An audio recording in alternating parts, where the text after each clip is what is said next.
Nanti dalam beberapa materi kita akan menggunakan aplikasi GeoGebra.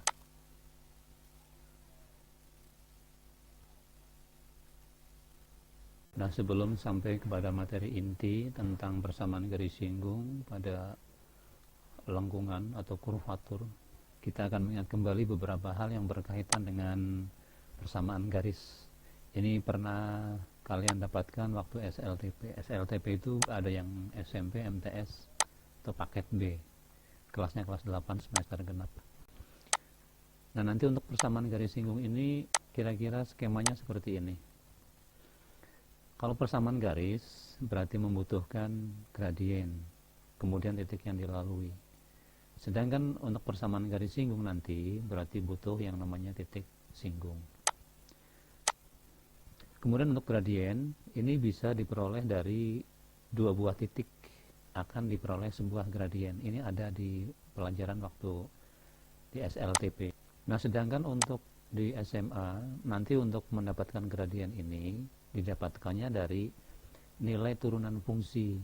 Jadi nanti fungsi yang berupa lengkungan itu diturunkan dulu, kemudian pada absis titik singgung dimasukkan nilainya menjadi nilai FA. Nah, nanti dari sanalah kita akan mendapatkan yang namanya gradien dari sebuah fungsi yang berbentuk lengkungan.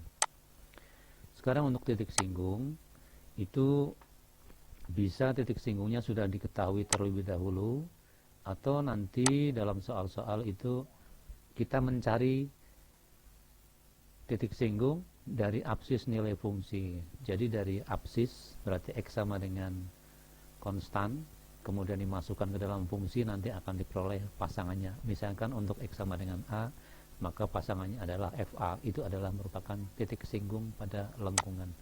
Sekarang kita ingat kembali tentang persamaan garis. Waktu di SMP pernah mendapatkan rumus seperti ini,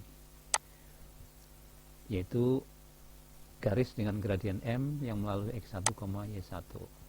Jadi sebagai contoh seperti itu. Untuk gradien atau M-nya 4, kemudian titik yang dilalui, ini posisi 4 yang ada di sini, ini X-nya ada di sini, kemudian negatif 2 ada di sini. Nah, seperti itu.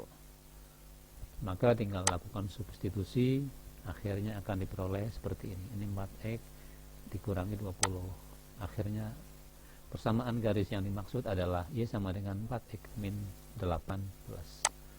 Kita lanjut. Pola yang kedua yang pernah dipelajari adalah garis yang berbentuk Y sama dengan MX plus C, di mana ciri M ini adalah merupakan gradien dan C adalah ordinat dari titik yang dilalui oleh garis. Sehingga dengan demikian maka garis ini adalah garis dengan gradien M yang melalui 0, C. Sebagai contoh untuk garis yang seperti ini berarti gradiennya 3 dan melalui 0,6. Kita lihat sekarang pada sistem koordinat pada gambar seperti ini.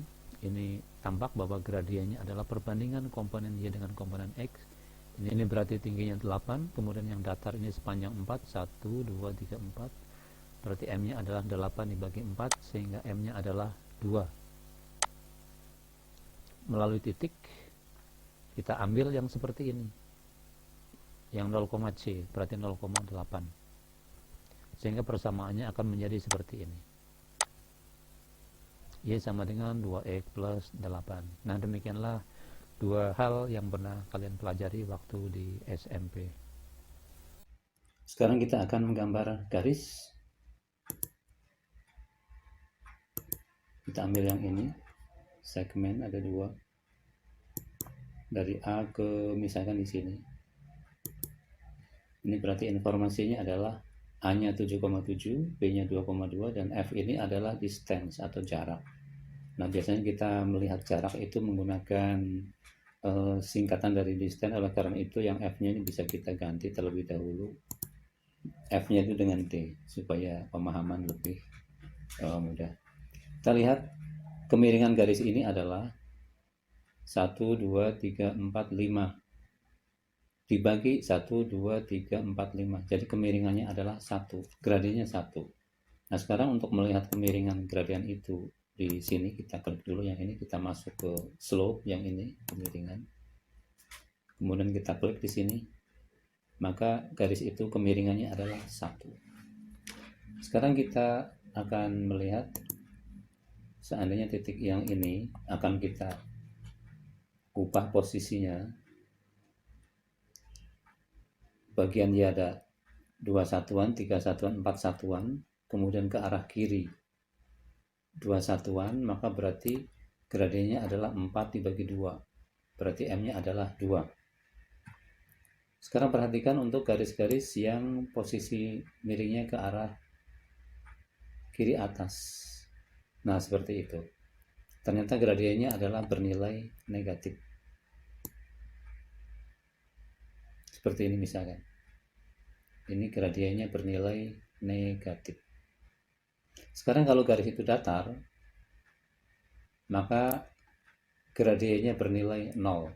Jadi ingat-ingat ketika garis itu datar, gradiennya 0. Dia punya persamaan Y sama dengan C.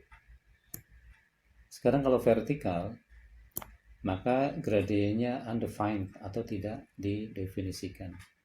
Nah, itulah kira-kira cara memahami gradien suatu garis. Sekarang kita lanjut untuk melihat garis yang bermodel Y sama dengan MX plus C yang telah dipelajari di atas. Misalkan 2X.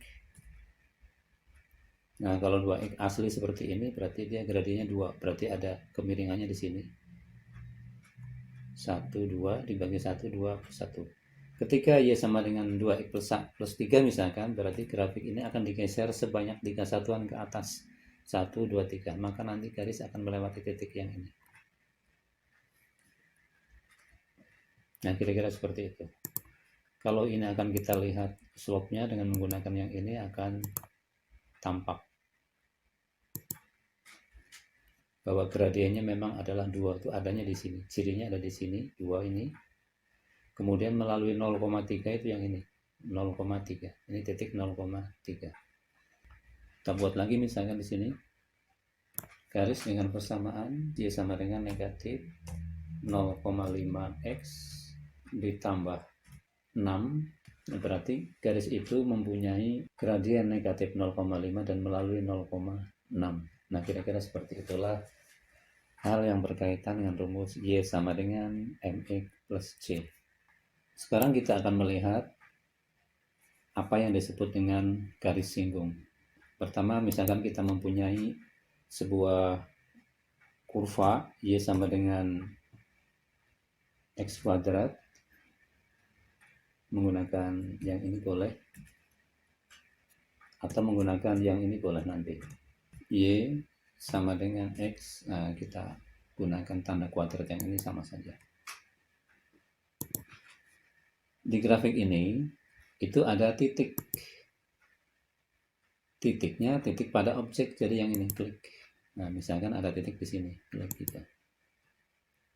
Kemudian titik ini merupakan titik singgung. Kalau begitu dari sini ada sebuah garis singgung. Caranya kita masuk ke sini, kemudian kita klik tangan. Tangan itu artinya garis singgung. Kita klik di sembarang titik di sini. Klik di sini, maka akan muncul yang namanya garis singgung tersebut. Nah, dalam persoalan-persoalan yang akan datang, nanti adalah kita bagaimana memberi nama atau persamaan dari garis singgung suatu kurva.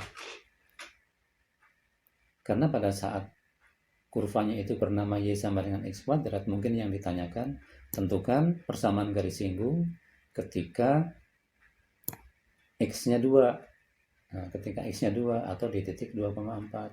Atau mungkin tentukan persamaan garis singgung ketika X-nya itu sama dengan negatif 1. Seperti ini.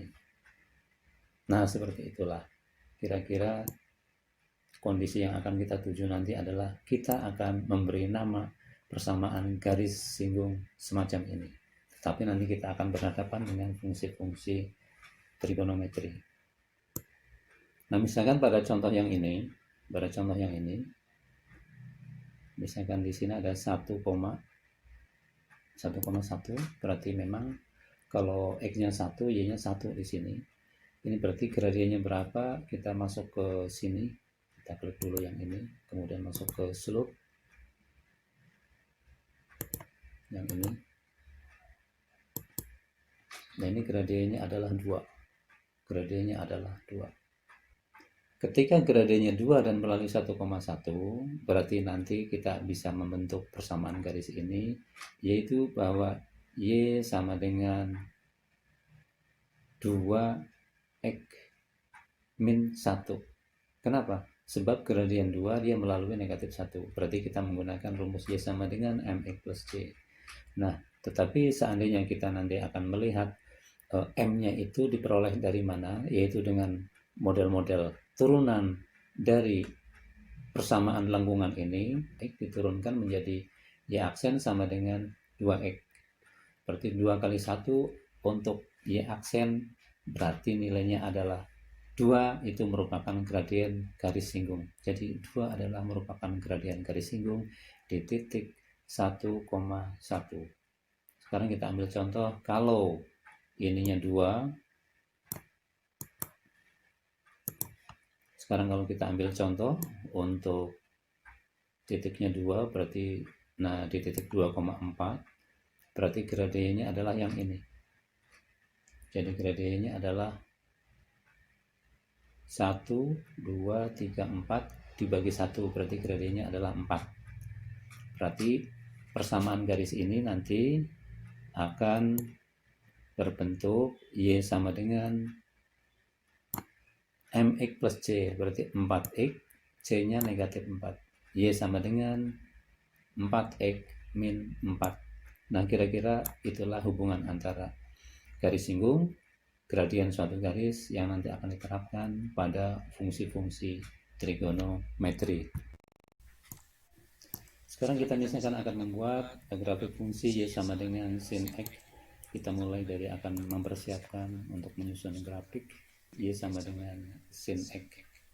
Kita persiapkan sama-sama dari negatif 5 sampai 310 kemudian tinggal yang bawah menjadi 1,5, yang atas menjadi 1,5. Kemudian di sumbu X-nya ini jaraknya kita akan ambil misalkan tiap 15 derajat, karena nanti keperluannya kalau kita menjumpai ada 45 derajat bisa tampak 30 ditambah 15. Jadi ini jaraknya kita tulis 15. Kemudian labelnya di sumbu X-nya itu kita ganti sumbu dari sudut, yaitu alfa, dan unitnya menggunakan derajat. Kemudian untuk sumbu Y-nya kita buat jaraknya itu seperti ini saja sudah cukup.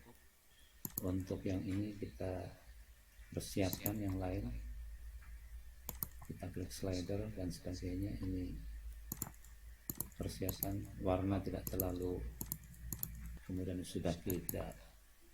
Sekarang kita inputkan nama grafiknya di sini Y sama dengan sin X. Nah, di sini ada X-nya dalam derajat, maka yang ini akan kita ganti dengan X-nya menggunakan X derajat.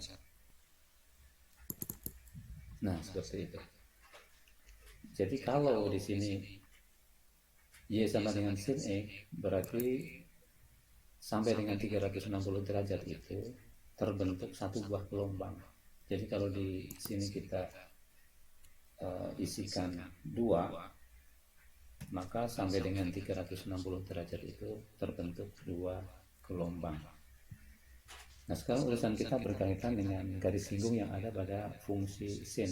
Kita masuk ke sini, titiknya titik yang terletak pada objek, misalkan ada di sini. Kemudian titik ini adalah titik sebagai garis singgung, maka kita akan masuk ke sini, bahwa ini adalah garis singgung. Kita klik titiknya di sini sembarang, ada 1, kemudian kita klik yang ada di sini. Kita akan memperoleh sebuah garis singgung yang berwarna hitam ini. Ini kalau titik kita gerakkan, maka kita lihat bahwa di interval-interval tertentu posisi kemiringan garis yang berkaitan dengan gradien itu posisinya akan berubah-ubah. Bahkan ada posisi ketika dia mendatar. Ketika mendatar berarti dia tidak dikatakan tidak memiliki gradien. Ketika dia posisi miring seperti itu, Ini gradiennya adalah negatif. Di sini tampak bahwa persamaan garisnya adalah negatif. Nah, nanti kita akan mencari persamaan-persamaan garis singgung pada titik-titik singgung. Sekarang untuk titik singgung yang ada pada fungsi trigonometri adalah x, y, tapi ingat bahwa x-nya adalah penggantinya adalah sudut. Oleh karena itu nanti adalah sudut koma bilangan, sudut koma bilangan. Seperti di sini misalkan ini titik pada 45 derajat atau seperempat pi koma, seperempat pi koma. Nah, seperempat pi koma, koma berapa, maka seperempat pi nya masuk ke sini. Seperempat pi kali 2 berarti setengah pi, berarti sin setengah pi adalah sin 90 derajat atau 1. Jadi titiknya di sini adalah seperempat pi koma 1 sebagai titik singgung. Nah, nanti ketika itu di titik misalkan pi-nya 1/6 pi, nanti berapa nanti akan kita pelajari. Nah, kira-kira itu gambaran posisi garis singgung. Kemudian kita akan berlatih bagaimana cara mencari gradien dari garis-garis yang bergerak ini. Nah, sekarang kita lihat grafik yang tadi dituliskan dalam soal, yaitu Y berpangkat 3 ditambah 7Y sama dengan X berpangkat 3. Nah, kita sebenarnya tidak terkonsentrasi bagaimana cara menggambar grafik yang ini. Tapi kita konsentrasinya adalah mencari seberapa besar gradien dari garis singgung di titik singgung pada kurva ini.